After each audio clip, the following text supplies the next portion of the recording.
Alors, vous êtes originaire de Normandie. C'est ça. Vous avez travaillé le chocolat, la ganache. Tout à fait. Alors, ça s'est passé en Bretagne. Oui.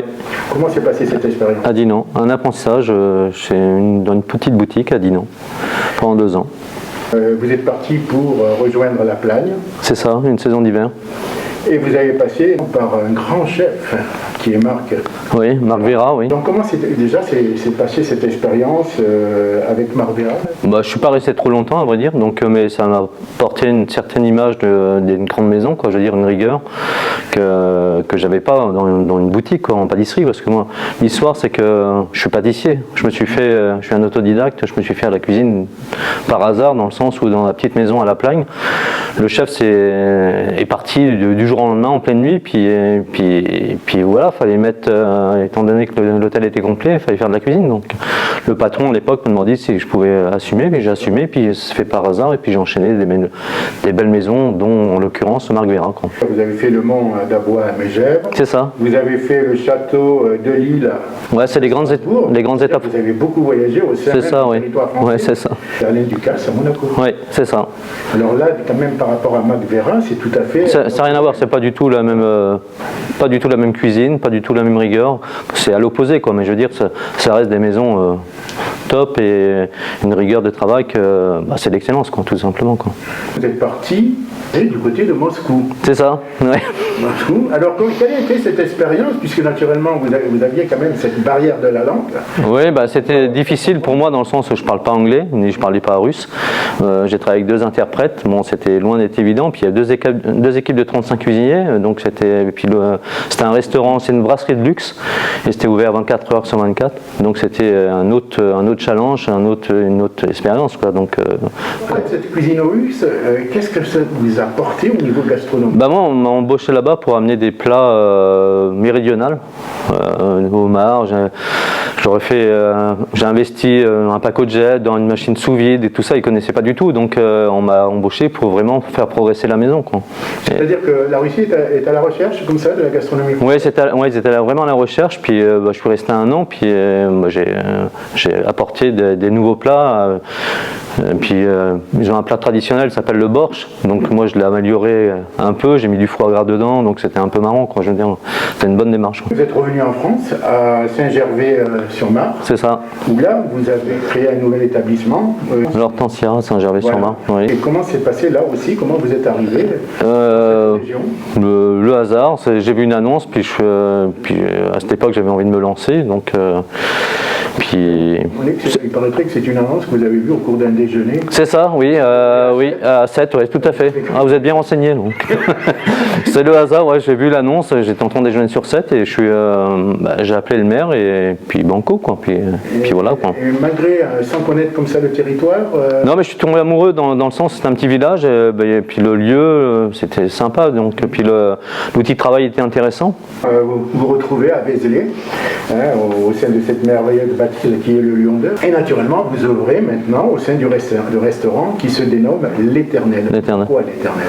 Je pense que c'est par rapport avec la colline, quoi, je pense, donc tout simplement. Puis après, moi j'étais attiré par l'objectif de la maison, le développement, tous les ans on investit, la direction du moins investit, donc puis on me laisse carte blanche, je peux m'éclater, je m'épanouis, donc tout va bien, quoi. Alors comment vous êtes arrivé à déposer vos ustensiles de cuisine ici à Vézelay? J'ai eu le coup de cœur, j'ai rencontré Madame Livry-Level, j'ai bien aimé son discours et je pense qu'on est en phase, quoi. Nous connaissons de nos jours une sorte d'apologie de la gastronomie de pays, un éloge de terroir de la cuisine aux touches régionales, d'une cuisine qui possède une identité qui la caractérise et la distingue aux autres. Partagez-vous cet avis au niveau de la région? Oui, tout à fait, oui. Certaines personnes, quand ils pensent grande gastronomie, ils pensent aussi aux plats les plus chers, donc quelque chose d'exclusif. Y a-t-il, à votre avis, de la place pour simplicité. Moi, je trouve que oui, maintenant un cuisinier doit savoir travailler des produits plus simples, quoi. Parce que c'est facile de travailler de la truffe ou du caviar ou que du homard breton, peu importe, que des produits nobles. Mais je pense que le cuisinier maintenant doit travailler un produit très simple et le mettre vraiment au sommet, quoi. Je veux dire, c'est notre rôle, quoi. Alors parlons un petit peu de la carte. Quels sont les menus que vous proposez à l'heure actuelle? Bah, il y a le menu le gourmet, il y a le menu il y a le clin d'œil, qui est vraiment le comment ça s'appelle le summum.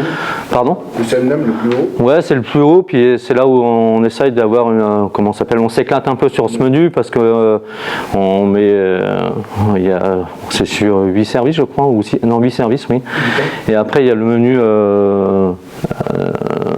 l'éternel. Et ouais, il y en a 3, on travaille que sur 3 menus, quoi. Mais au départ on travaillait avec la carte, mais vu ce qui s'est passé avec ce Covid, on a réduit un peu la voilure et je trouve que c'est pas mal. Puis je trouve que les clients s'en plaignent pas. Donc, puis on a un menu végétarien d'ailleurs qui plaît beaucoup. Les produits sont-ils locaux? Qu'est-ce qui vous amène dans ces menus à l'empreinte personnelle que vous désirez y mettre? Bah, c'est mon côté, je sais pas, moi côté produits, est-ce qu'il y a, vous avez cette expérience qui vient de Russie, donc est-ce que vous avez des couleurs de Russie? Non, pas du tout. Non, je fais pas une cuisine de Russie ici, non, je pourrais pas. Non, parce que non, j'essaye de rester dans l'air du temps. On fait des gougères, je travaille vraiment des produits de la région, quoi. Je veux dire, j'essaye de les mettre en avant, quoi. Je veux dire au maximum, quoi. Au niveau de la présentation des plats, on sait que quelquefois, on va dire, le dessin d'un plat, c'est le plus important pour la personne qui vient découvrir le restaurant L'Éternel.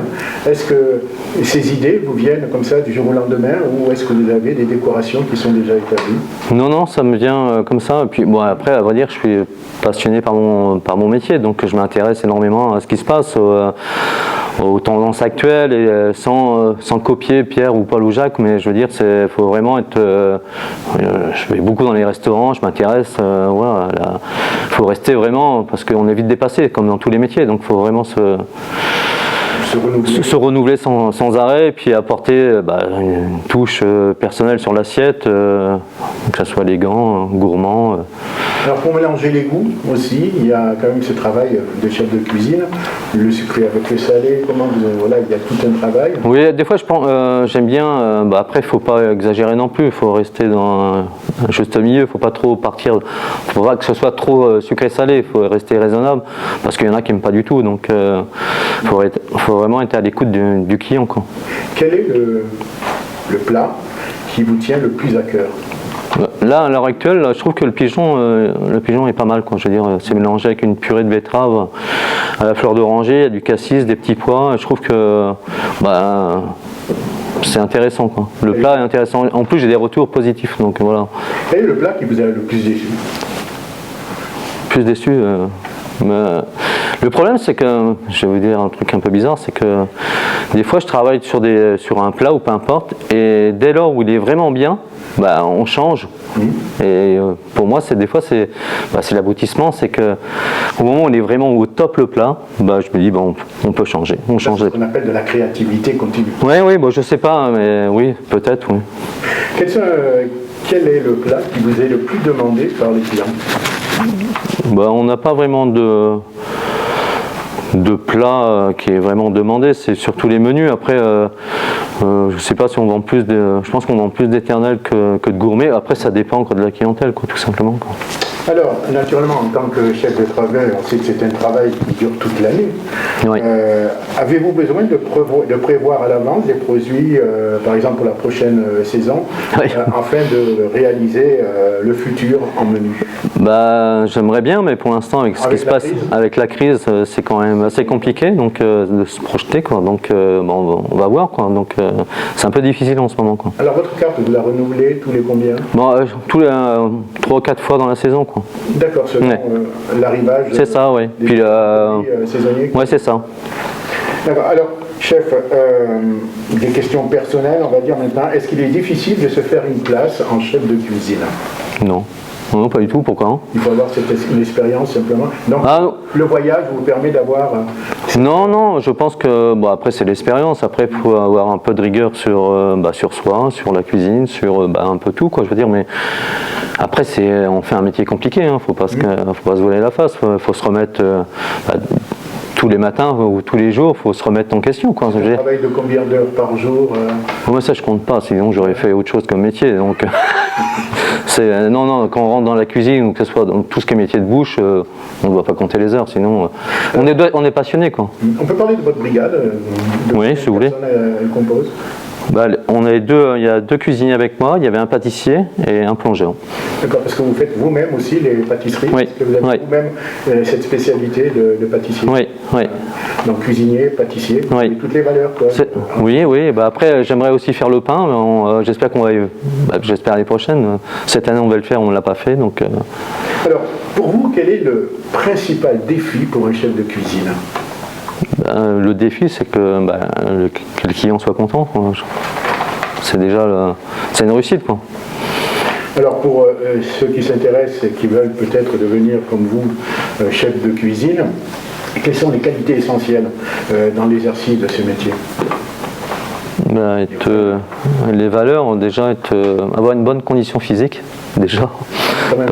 Ah oui, parce que c'est quand même, que ce soit en cuisine ou en salle, faut avoir un bon physique, parce que physiquement, c'est dur des fois, donc faut être physiquement, ouais.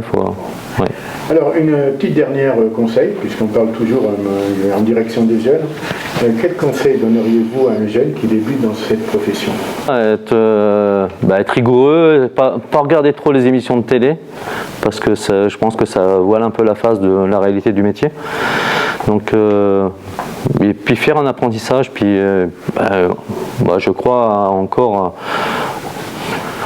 à l'apprentissage, parce que moi je suis apprenti, j'ai fait un apprentissage, c'était très dur à l'époque, mais je veux dire, je remercie encore mon patron d'apprentissage parce que il m'a appris une certaine rigueur, un physique, puis je veux dire, c'est ça la base, quoi.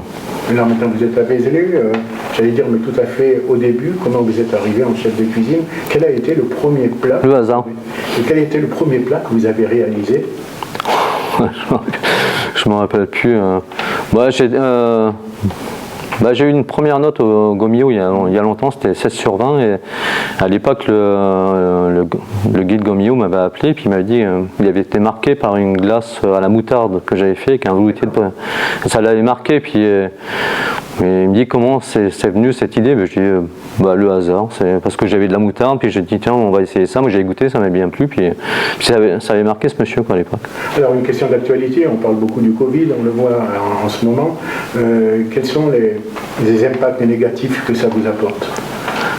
Déjà au quotidien, travailler avec un masque, c'est compliqué. Donc déjà en cuisine.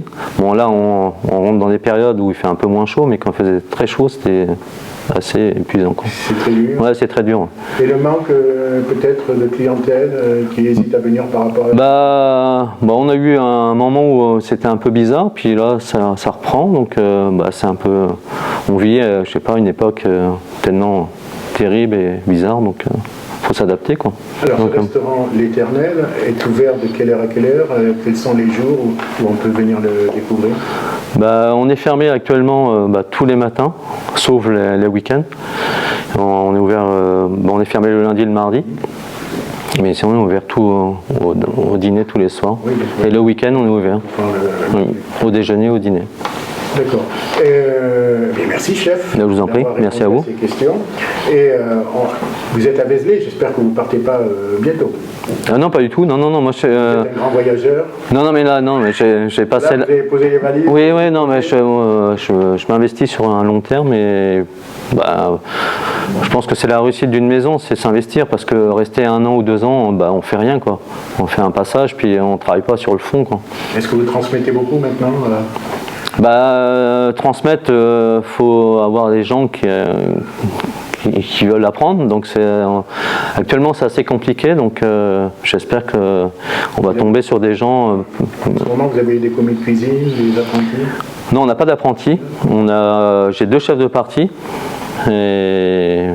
qui sont à peu près bien, mais après les mentalités ont tellement changé, puis je trouve qu'on fait un métier, faut être passionné, puis je pense que je sais pas, il y a des gens qui sont pas vraiment passionnés par ce qu'ils font, c'est ça qui est un peu triste, mais il faut être passionné par ce métier parce que sinon, voilà, pour s'investir, faut se poser des questions, pour progresser, parce que dans ce métier, je trouve qu'il faut pour progresser, après on change de salaire, donc c'est la carotte, quoi, je veux dire. Puis je trouve que après c'est le souhait d'être sous-chef, être chef, faire sa cuisine, quoi, mais il faut vraiment être passionné par ce métier, quoi. Merci encore, chef. Merci à vous. Et,